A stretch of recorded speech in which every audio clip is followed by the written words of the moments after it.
the top men who will now lead Afghanistan, according to reports. Haibatullah Akhundzada will be the Taliban's top religious leader or the supreme leader. Afghanistan's Taliban leadership will be similar to that of the Iranian leadership. He will have the ultimate authority over the Taliban's religious, political, and military affairs. However, the religious leader has not been seen in public in the recent few years, and not even as the Taliban took power in Afghanistan. Mullah Abdul Ghani Baradar will reportedly lead the Taliban-led Afghanistan government. Now it's time to test and prove. Now we have to show and try to find out how we can serve our nation and ensure the security, comfort of life and satisfaction for a peaceful life in future. Mullah Baradar co-founded the Taliban in 1994. Baradar was captured in a joint operation between the US and Pakistan and was imprisoned for nearly 8 years. He was released from prison only in 2018 to head the peace negotiations with the US in Doha. Mullah Muhammad Yaqub, son of slain Taliban founder Mullah Muhammad Omar, will be in charge of the military operations of the Taliban. His ascent to the military prowess is not without controversy. IBRAHIM Sadr is believed to have led the Taliban to its current victory as the military chief.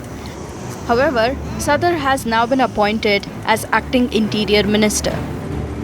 According to a UNSC report from May 2021, tensions between the Taliban's political and military leadership has been soaring. IBRAHIM Sadr was also named in the report as one of the military commanders having friction with other leaders. Sirajuddin Haqqani is the head of the infamous and volatile Haqqani network and will be one of the deputy leaders. The most feared militant group in the region and a designated terrorist group is close to the Taliban leadership. Currently, Khalil Haqqani of the militant group is in charge of security in Kabul. Abdul Hakim was appointed the new head of the Taliban negotiating team in Doha in 2020. Hakim reportedly heads Taliban's Council of Religious Scholars, one of the most powerful units in the group. He's also said to be close to Haibatullah. Sher Mohammad Abbas Tanaksai, one of the 7 top leaders in the Taliban, will head the political office. Staniksai was once trained at the Indian Military Academy. He joined the Taliban in 1996 after serving in the Afghan army and fighting in the Soviet-Afghan War. All in all, the Taliban plans on a 12-member council which will include leaders from the US-backed government like Hamid Karzai and Abdullah Abdullah. However, governing is unlikely to be a cakewalk for the Taliban.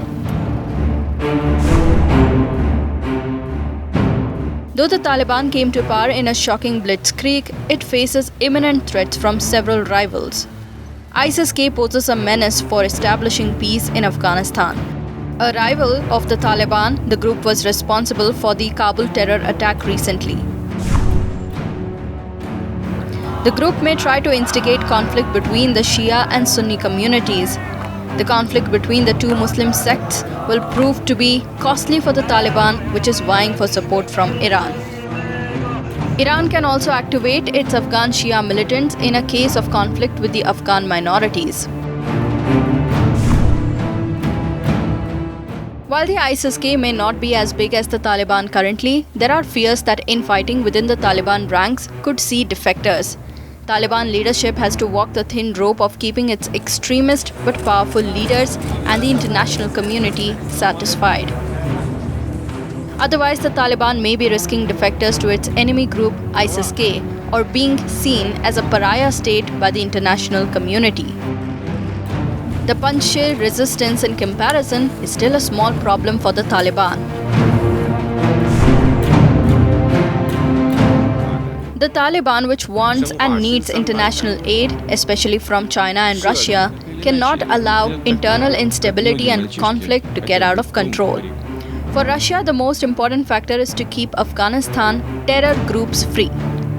Analysts believe that it will be impossible for the Taliban to break free of its links to Al-QAEDA. The Taliban also has a decision to make on modernization and women's rights. In terms of maintaining law and order, reports say the Taliban does have a good record of limiting crime to an extent, as seen from the 90s. However, it lacks the know-how of managing the more technical sides of governance, which includes economy. Will the Taliban learn to govern effectively or collapse into chaos and renewed war? And what will it mean for women, human rights, and political freedom in the country? These questions remain unanswered.